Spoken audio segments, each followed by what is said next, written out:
انسان اور جنات دو مختلف مخلوق جو اپنی ابتدا سے ہی ایک دوسرے کے شدید دشمن اور مخالف ہیں،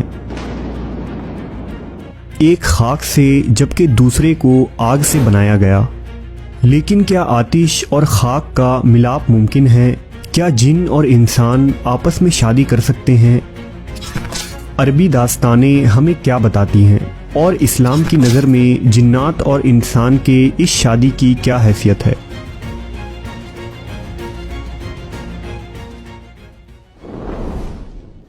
اللہ تبارک و تعالیٰ نے اس کائنات میں بے شمار عالم اور مخلوقات کو پیدا کیا، لیکن اس دنیا میں دو ایسی مخلوق ہیں جن کی ہدایت کے لیے اللہ نے پیغمبروں اور رسولوں کو مبعوث کیا۔ انہیں اللہ نے سوچ سمجھ عطا کی اور صحیح و غلط میں چناؤ کا اختیار بھی دیا۔ اللہ کی یہ دو مخلوق انسان اور جنات ہیں۔ جنات کی دنیا غیب اور اسرار میں چھپی ہیں جو انسانوں کی نظر سے پوشیدہ ہیں۔ اس زمین پر جنات کی تاریخ انسان سے بھی پرانی ہے۔ حضرت آدم علیہ السلام کی پیدائش سے کئی ہزاروں سال قبل سے ہی جنات اس زمین پر بڑے بڑے قبیلے اور آبادی کی شکل میں موجود تھے، لیکن جب اللہ نے دنیا میں انسانوں کو آباد کرنے کا فیصلہ کیا تو فرشتوں کے ذریعہ جناتوں کو مختلف جزیروں اور ویران پہاڑیوں میں قید کر دیا۔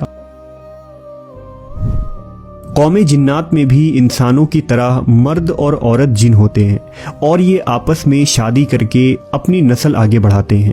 جنات انسانوں کی طرح آپس میں عشق و محبت، زناکاری، فحاشی، ہر نیک اور بد عمل کرنے کی صلاحیت رکھتے ہیں۔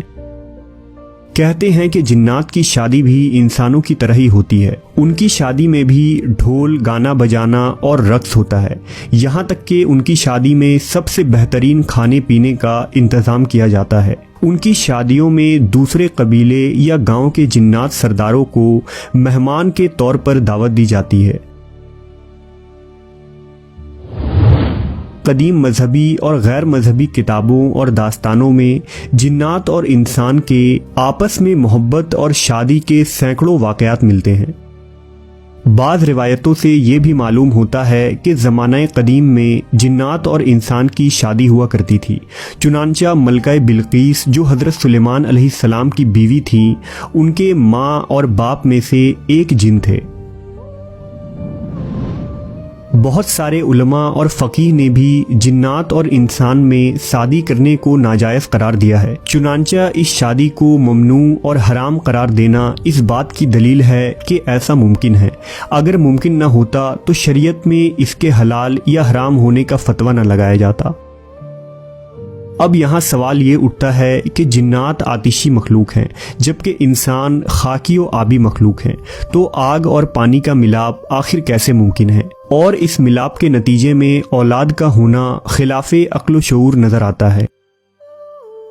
دراصل باوجود اس کے کہ جنات آگ سے پیدا ہوئے ہیں، لیکن بعض لوگوں کا خیال ہے کہ جنات اپنی آتشی جسم کی شکل میں نہیں ہوتے ہیں، جیسا کہ آدم کی اولاد میں سوائے حضرت آدم کے پھر دوبارہ کوئی انسان مٹی سے پیدا نہیں کیا گیا۔ اسی طرح جنات کا پہلا جد امجد اور تمام جنات کا باپ آگ سے پیدا کیا گیا تھا، لیکن پھر اس کی نسلوں میں آگ کا عنصر باقی نہ رہا، بلکہ ان جناتوں کے بھی ہاتھ، پاؤں اور دوسرے اعضاء عام حالت میں بدل گئے۔ جیسا کہ ایک روایت میں رسول اللہ صلی اللہ علیہ وسلم نے بتایا کہ آپ کو نماز میں شیطان نظر آیا تو آپ نے اس کا گلا گھونٹا، آپ نے اس کے گردن کو کس کر پکڑ لیا، جس کی وجہ سے اس کے منہ سے لعاب دہن گر پڑا۔ حضور نے اپنے ہاتھ میں اس کے زبان سے گرنے والے لعاب کو محسوس کیا جو بہت ہی ٹھنڈا تھا۔ شیطان کا لعاب ہونا اس بات کی دلیل ہے کہ وہ آگ سے دوسرے حالت میں تبدیل ہو چکا ہے، ورنہ اس میں ٹھنڈک موجود نہ ہوتی۔ تو کیا جناتوں میں بھی انسانوں جیسی خصوصیات ہوتی ہے، اور کیا وہ انسانوں سے تعلق بنا سکتے ہیں؟ یہ ایک سوال بہت سارے سوالات کو جنم دیتی ہیں، اور ہر سوال کا جواب حیران کن اور سوچ میں ڈال دینے والی ہے۔ لہٰذا علامہ سیوطی نے بہت سارے واقعات نقل کیے ہیں جن سے معلوم ہوتا ہے کہ انسان اور جنوں میں شادی ہو سکتی ہے۔ اسی طرح امام ابن تیمیہ لکھتے ہیں کہ کبھی کبھی انسان و جنات آپس میں نکاح کرتے ہیں اور ان کی اولاد بھی ہوتی ہے۔ جنات اور انسانوں میں شادی یا جنسی تعلقات کے واقعات اسلام سے قبل اور ظہور اسلام کے بعد بھی ملتے ہیں۔ لہٰذا ابن عساکر میں ایک روایت موجود ہے جس کے مطابق ایک دن رسول اللہ صلی اللہ علیہ وسلم کے محفل میں کاہنوں اور پیشن گوئیاں بتانے والوں کا ذکر چھڑا، اور اس سلسلے میں لوگ اپنے چشمدید واقعات و حالات بیان کرنے لگے۔ ابن قیس نے بتایا کہ مجھے بھی اس سلسلے میں ایک عجیب اتفاق پیش آیا۔ ایام جاہلیت میں میرے پاس ایک لونڈی تھی جس کا نام خلصہ تھا۔ اس لونڈی نے ایک روز ہمیں بتایا کہ ان دنوں مجھ پر ایک عجیب حالت گزر رہی ہے اور میں ڈرتی ہوں کہ تم مجھ پر بدکاری اور حرام کاری کا الزام نہ لگا دو۔ صورت یہ ہے کہ ہر روز ایک سیاہ فام وجود مجھ سے ہم بستر ہوتا ہے۔ چنانچہ چند ماہ بعد وہ لونڈی حاملہ ہو گئی۔ پھر وقت مقررہ پر اس نے ایک بچہ جنا جس کے کان کتے کی طرح تھے اور اس کی شکل بھی عام انسانوں کی طرح نہیں تھی۔ جب وہ کچھ بڑا ہوا تو کاہنوں کی طرح باتیں کرنے لگا اور لوگوں کو آئندہ کے واقعات اور غیب کی خبریں بتاتا تھا۔ آخر ایک روز وہ اچانک خاموش ہو گیا۔ لوگوں کے بے حد اصرار پر بھی کچھ نہیں بتاتا تھا۔ پھر اس نے کہا کہ مجھے ایک کمرے میں 3 روز کے لیے بند کر دو۔ لہٰذا ایسا ہی کیا گیا۔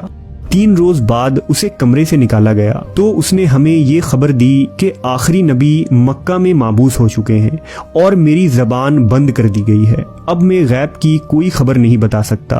اس کے بعد وہ زمین پر لیٹ گیا اور وہیں مر گیا۔ اس واقعے کو مختلف روایتوں میں رد و بدل کے ساتھ نقل کیا گیا ہے، اور بعض روایتوں میں یہ بھی اضافہ موجود ہے کہ نبی صلی اللہ علیہ وسلم نے اس واقعے کی تصدیق فرمائی۔ اسی طرح امام دارمی نے اپنی کتاب اقتباء السنن میں ایک واقعہ لکھا ہے جس کے مطابق قبیلہ بخیل کے ایک شخص نے روایت کیا کہ ایک جن ہماری کسی لڑکی پر عاشق ہو گیا اور ہمارے پاس اس کی شادی کا پیغام بھیجا۔ اس نے کہا مجھے پسند نہیں کہ میں اسے حرام طریقہ سے استعمال کروں۔ اس کے بعد وہ روبرو ہم سے گفتگو کرنے لگا۔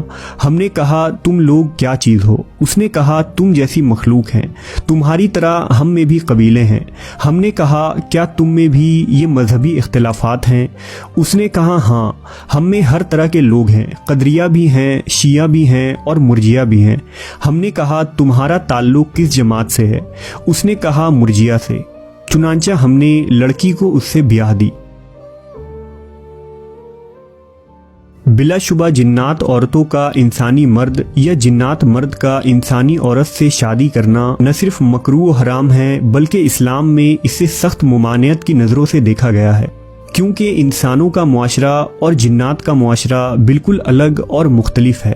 اس لیے اللہ نے انسانوں پر احسان کیا اور ہمارے لیے انسانوں میں ہی عورتیں اور مردوں کے جوڑے پیدا فرمائے۔